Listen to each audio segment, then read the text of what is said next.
Custo de vida, emprego e desemprego, cesta básica, tarifas públicas, salário mínimo. Agora, na Brasil Atual, a análise do DIEESE.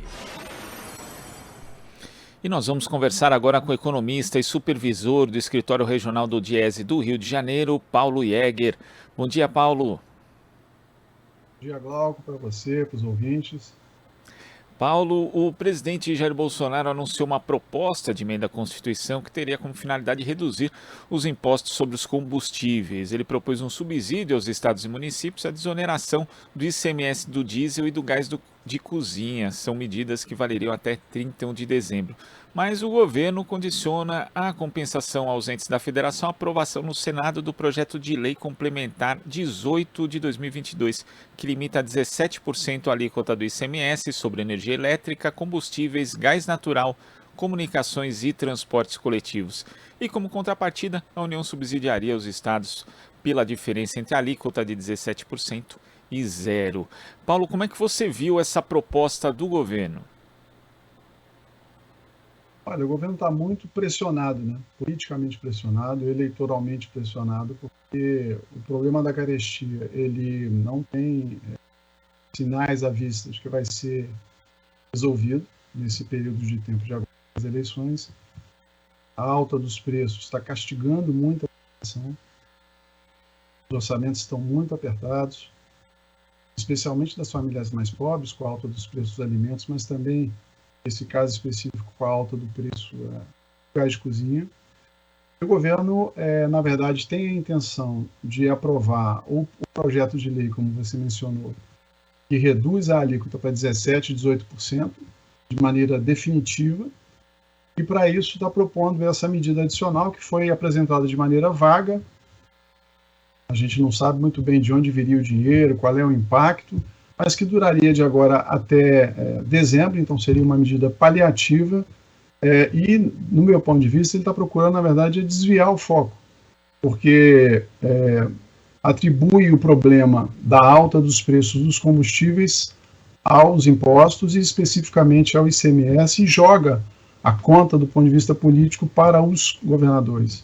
Tenta transferir a pressão que a população, em geral, os caminhoneiros, por conta do aumento do diesel, estão fazendo, e a insatisfação direcionando para os governadores. Então, me parece que essa que é a ideia.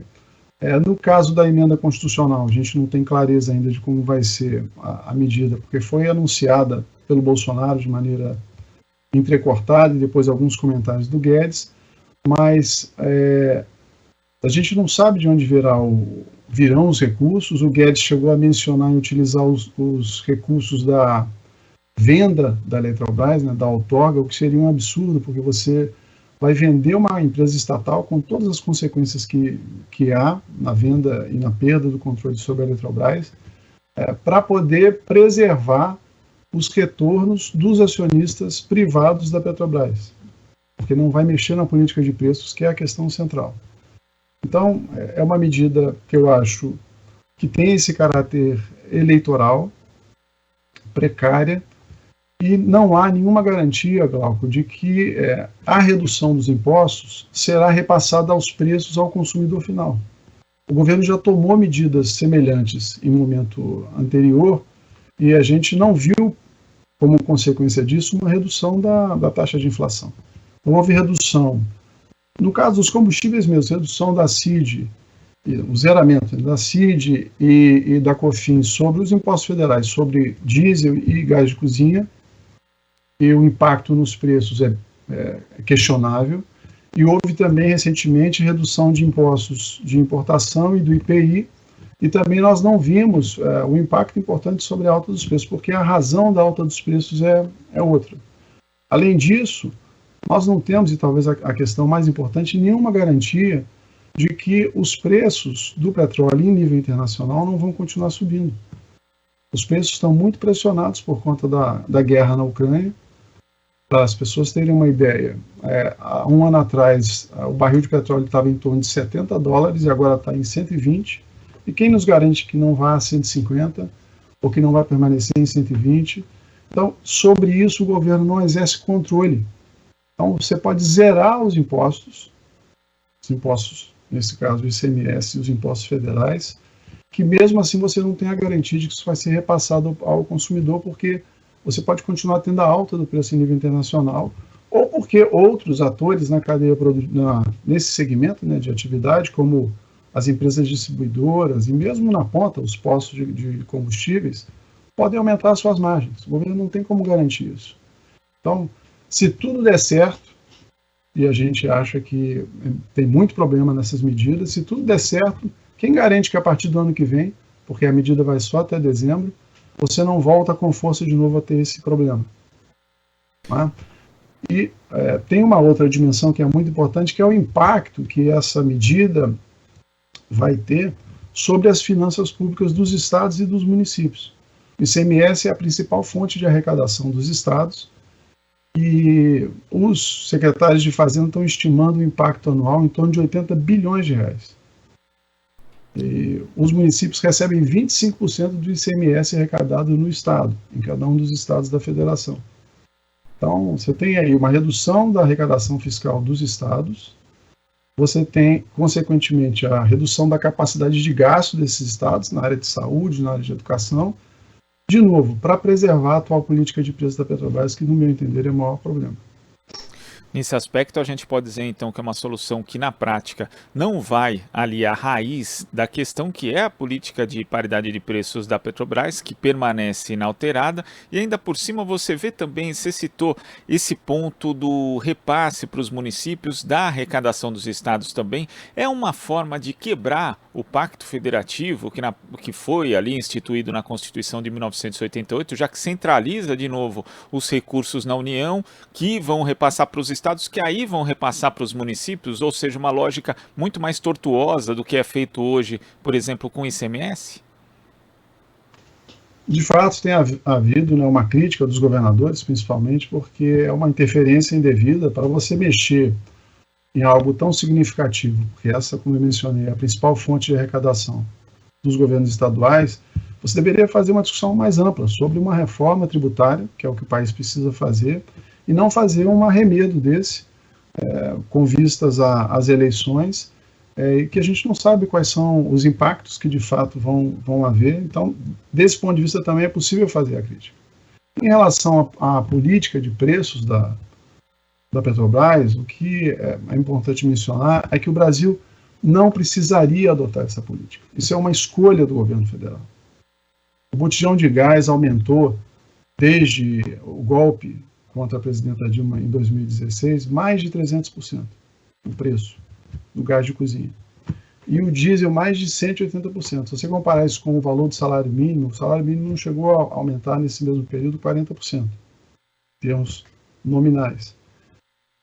Então, existe uma alta muito forte dos preços a partir da adoção dessa nova política. O Brasil é um país que é praticamente autossuficiente na produção de petróleos e tem condições de ser autossuficiente também na produção dos derivados, dos combustíveis, mas optou, foi uma escolha, por adotar essa política para viabilizar a privatização das refinarias. Então, nós atrelamos o nosso preço doméstico ao preço internacional, como se nós fôssemos um país que não fosse produtor de petróleo e tivesse capacidade de refinar esse petróleo também. Nós temos custos muito mais baixos de produção e poderíamos ter um preço intermediário, que considerasse o preço internacional, mas que também levasse em consideração o custo de produção no país. Isso remuneraria a Petrobras, seus acionistas, permitiria a realização de novos investimentos, mas também daria um fôlego para a economia brasileira. Não só para a população, mas para a estrutura econômica, porque os combustíveis são base para todas as atividades econômicas. Então, é uma escolha para preservar os lucros e os dividendos dos acionistas da Petrobras, na sua maior parte privados, inclusive de pessoas que não são do país, né, são investidores internacionais. A Petrobras, no ano passado, deu um lucro absurdo de 106 bilhões de reais e pagou, na forma de dividendos, 101 bilhões de reais. E nesse ano, as estimativas são de que esse número seja superado. Então, essa montanha de dinheiro está sendo arrecadada da população em nome do quê?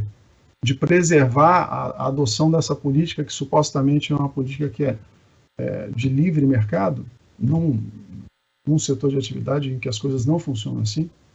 A Petrobras está sendo gerida como uma empresa privada. A Petrobras não é o problema é a forma como o governo administra a Petrobras desde 2016. Se ela fosse administrada como deveria, ela seria uma grande solução para os problemas do país. Qualquer país adoraria ter uma empresa como a Petrobras, com a sua qualificação profissional dos seus trabalhadores, com as suas reservas de petróleo, com a sua tecnologia. O problema é a forma como ela está sendo gerida. E esse problema não está sendo enfrentado pelo governo. Então, as medidas de emenda constitucional e mesmo o PL 18 são paliativas nesse sentido e têm consequências para estados e municípios muito graves. Paulo, queria agradecer a sua participação aqui no Jornal Brasil Atual de hoje. Muito obrigado. Até a próxima. Até a próxima. Conversamos aqui com o economista e supervisor do Escritório Regional do DIEESE do Rio de Janeiro, Paulo Jäger. Você está ouvindo Jornal Brasil Atual. As notícias que os outros não dão.